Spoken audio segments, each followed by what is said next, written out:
Sa Filipiniana sleeves, iba't iba yung materials na ginagamit natin para ma-achieve natin yung magandang tayo sa sleeves.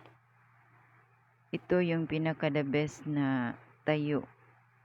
Kaya lang, yung materials matigas siya, tapos mahirap siya itahi.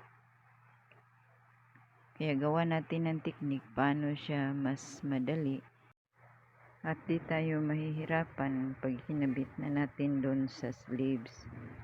Yung matigas na materials, bago natin siya ikabit, pleats muna natin siya, tapos yung pleats itahi muna natin siya bago natin siya iluklok sa sleeves. Dandahan natin siyang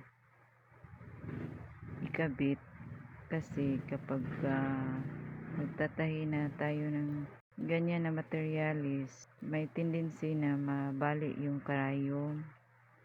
Yung karayom na gagamitin natin dapat hindi yung manipis, dapat yung malaki, number 14 or number 11. Tapos iaayon lang natin dun sa form para hindi siya mahirap pasadahan.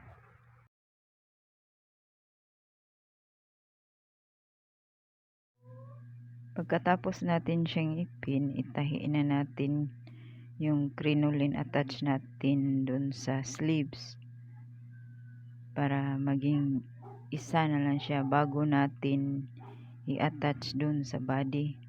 Kasi pag diretso nating attach, hindi natin makukuha yung ibang part kasi makapal yung crinoline na dapat nating gamitin. Kasi kung yung crinoline na manipis lang, ang tendency kapag inilagay na natin yung acetate, hindi siya mag-hold doon sa ilalim, matatanggal siya, hindi siya mag-steady doon sa ilalim.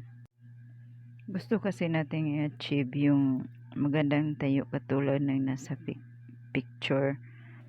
Kaya yung materials na gagamitin natin, dapat iangkop din natin sa gagawin natin na project.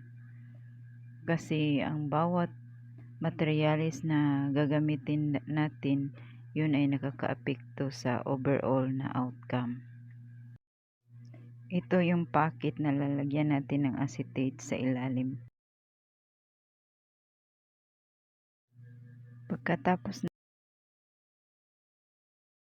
natin i-attach ang sleeves doon sa body, gawa tayo ng double na piping, tapos yun ang ipiping natin para malinis siyang tingnan sa ilalim.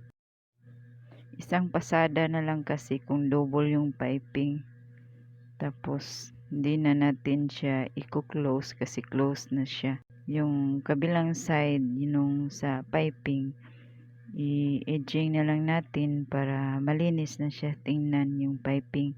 Tapos diretso na tayo sa pagpiping doon sa may arm sa ilalim. Sa video ito hindi natin maipakita yung sleeves na may acetate na talaga kasi walang stock sa ngayon. Yan, wala pa yung acetate. Pero nakatayo na yung sleeves. Mas maganda pa talaga yan pag may acetate na.